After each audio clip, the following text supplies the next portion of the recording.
সময়কার একমাত্র আপনিই আছেন, মানে ওই সময় আপনি যেহেতু প্রধান নির্বাহী ছিলেন, এখনো আছেন। বোর্ড অফ ডিরেক্টরস থাকে, তাদের ডিরেকশন অনুযায়ী আমরা যে ম্যানেজমেন্ট টিম আমরা কাজ করি। আপনারা ইতিমধ্যে জেনেছেন যে তিনটা স্পেসিফিক অভিযোগের ভিত্তিতে ওনারা এসেছেন এবং ওনারা বলেছেন যে ওনাদের কোন কোন বিষয়ে এসেছেন। আমাদের কাছে এই সংক্রান্ত যে সমস্ত ইনফরমেশন বা যে সমস্ত তথ্য বা ডকুমেন্টস আছে এগুলো ওনারা চেয়েছেন। আমরা আমাদের রিলেভেন্ট ডিপার্টমেন্টকে বলেছি যে যে তথ্য বা উপাত্ত ওনারা চাচ্ছেন সেগুলো দিয়ে ওনাদের সার্বিকভাবে সহযোগিতা করার জন্য, এবং আমরা আমাদের দিক থেকে সর্বাত্মক সহযোগিতা করতে পারি। Thank you. আসলে এটা তো একটা অভিযোগটা যেহেতু তদন্ত হচ্ছে, এই বিষয়ে আমার এই মুহূর্তে কিছু বলা ঠিক হবে না, বাট তদন্তের আউটকামের পরেই হয়তো এটা ব্যাপারে আপনারা জানতে পারবেন। Thank you.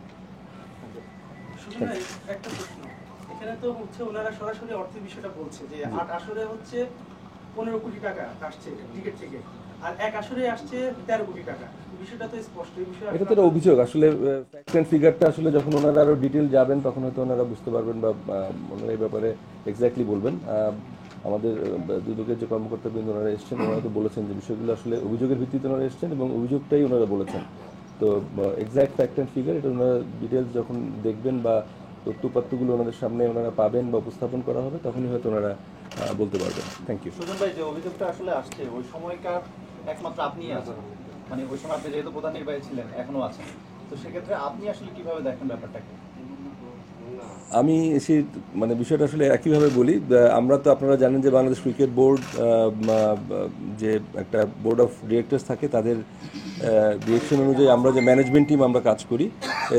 As a management team আমরা বোর্ডের ডিরেক্টিভ অনুযায়ী যে সমস্ত কার্যক্রম এগুলো পরিচালনা করি বা অপারেশনাল ফোর্স হিসেবে আমরা কাজ করি।